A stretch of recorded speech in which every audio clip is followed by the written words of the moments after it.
ওই যে ইরানের যে ফরেন মিনিস্টার আব্বাসকে প্রশ্ন করা হয়েছিল, উনি পরিষ্কার জানিয়ে দিয়েছেন, একজন প্রশ্ন করেছে are you frighten to have the military occupation of America in your land, বলছে যে নো, হ্যাঁ আমরা অপেক্ষা করছি এটার জন্য। বলেছে কিরকম?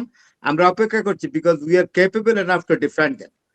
ইরান সম্পূর্ণভাবে সক্ষম ভূখণ্ডে ইনফ্যান্ট্রি বা আর্টিলারি যাই আসুক না কেন, অর্থাৎ পদাতিক যে কোনো বাহিনীকে ইরানের মাটিতে ফেস করার মতো ক্ষমতা সক্ষমতা আমাদের আছে, অর্থাৎ ইরানের সীমান্তেই আসতে পারবে না। ইতিমধ্যে একটি ঘটনা আমেরিকা ঘটিয়েছে যেটা ইরানি আমেরিকা সাবেক স্টাইলে ঘটায় সব জায়গায়, অর্থাৎ বাইরে থেকে ফোর্স ঢুকিয়ে দিয়ে সাবোটেজ করে।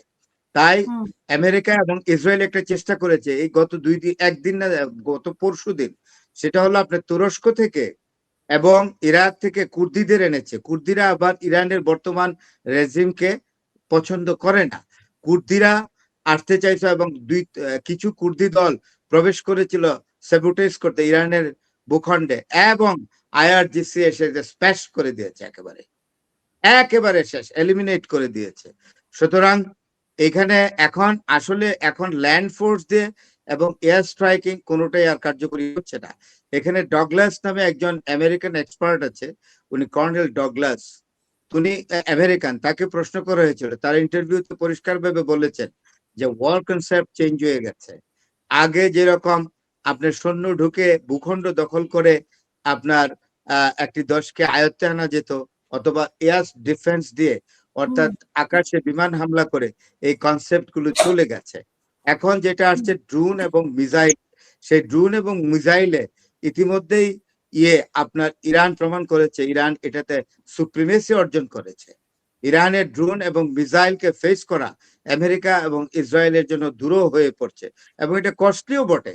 আপনি একটা ড্রোন ইরান তৈরি করে এটা $50,000 দিয়ে, এবং এটাকে আমেরিকা ইন্টারসেপ্টার্স দিয়া তাদের মিসাইল টমাহক দিয়ে যখন ফেস করে, একটা মিসাইলের দাম পড়ে আমেরিকার আপনার $3 থেকে $4 মিলিয়ন, এবং 3 থেকে 4 মিলিয়ন, 3টা 4টা ইন্টারসেপ্টর ইউজ করে।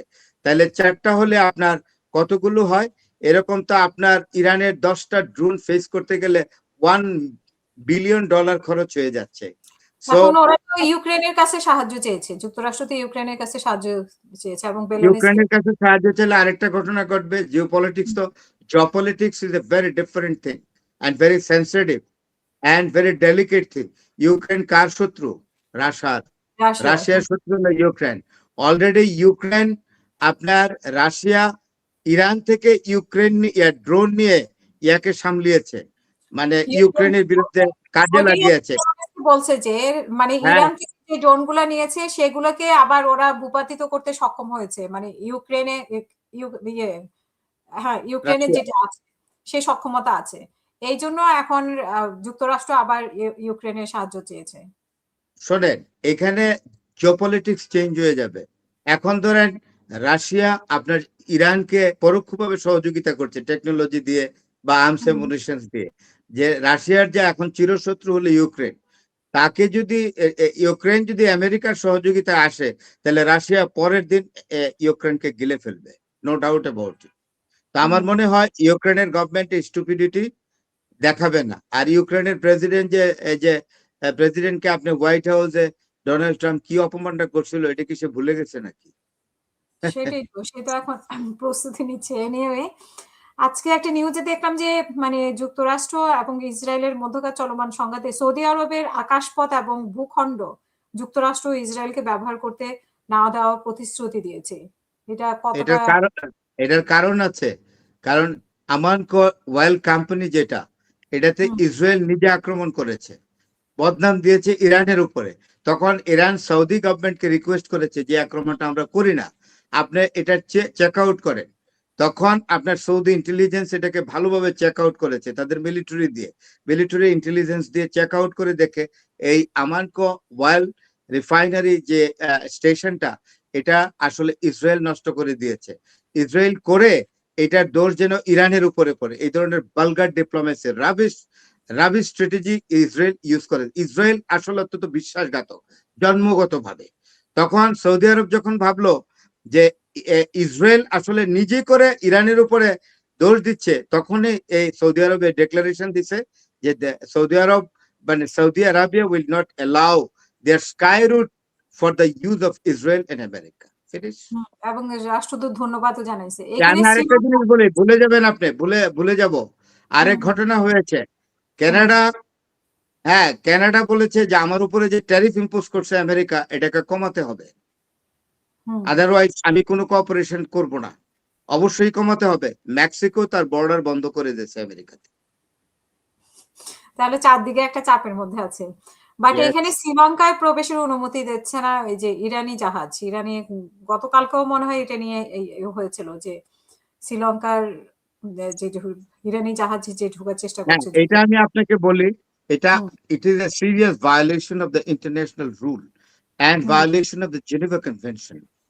যে কাজটা আমেরিকা করলো, আপনার ভারতের নেভাল হেডকোয়ার্টার বিশাখাপত্তনম, সেখানে প্রায় অনেকগুলো দেশ আসছে, প্রায় কত হবে 191-92টা দেশ তাদের জয়েন্ট নেভাল এক্সারসাইজ করতে এসছে, এবং ভারত হলো হোস্ট। এটা ভারতের যে বিমান ভারতের নৌবাহিনীর যে হেডকোয়ার্টার, সেটা হলো বিশাখাপত্তনম, সেখানেই ছিল নেভাল এক্সারসাইজ। এটা পৃথিবীর বিভিন্ন দেশ থেকে আসছে নৌবাহিনী, ইরান থেকেও আসছে। সমস্যাটা হলো কি, ইরান থেকে এসে তারা নেভাল এক্সারসাইজ শেষ করে ইরানের নেভি অফিসাররা যখন ফেরত যাচ্ছিল, তখন এইটা বিশাখা বন্দর ছেড়ে বিশাখা ছেড়ে যখন তারা যাচ্ছিল, তখন কন্যাকুমারিকা থেকে বোধহয় 200-250 কিলোমিটার দূরে, যেটা শ্রীলঙ্কার কোস্টের কাছাকাছি, হ্যাঁ, তারা ওইখানে যাওয়ার পরে আমেরিকা আগে উৎপেতে ছিল, তারা একটা ডেস্ট্রয়ার পাঠিয়ে সেই জাহাজটাকে ডুবিয়ে দিয়েছে। সেখানে 32 থেকে 33 জন নৌসেনাকে শ্রীলঙ্কা উদ্ধার করেছে, আর বাকিদের কোনো খোঁজ নাই, তার মানে বাকিরা মারা গেছে।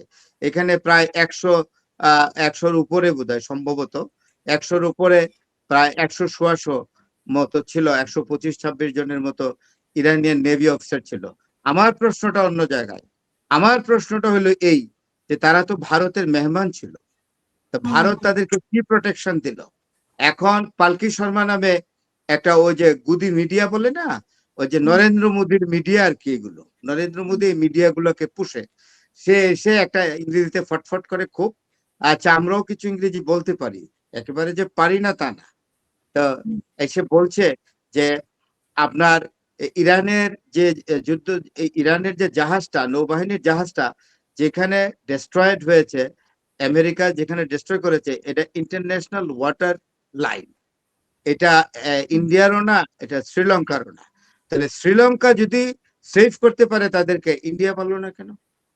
ধরলাম, আমি তার কথাতেই গেলাম, যেটা একটা আন্তর্জাতিক আপনার সীমানা, সমুদ্র সীমানা।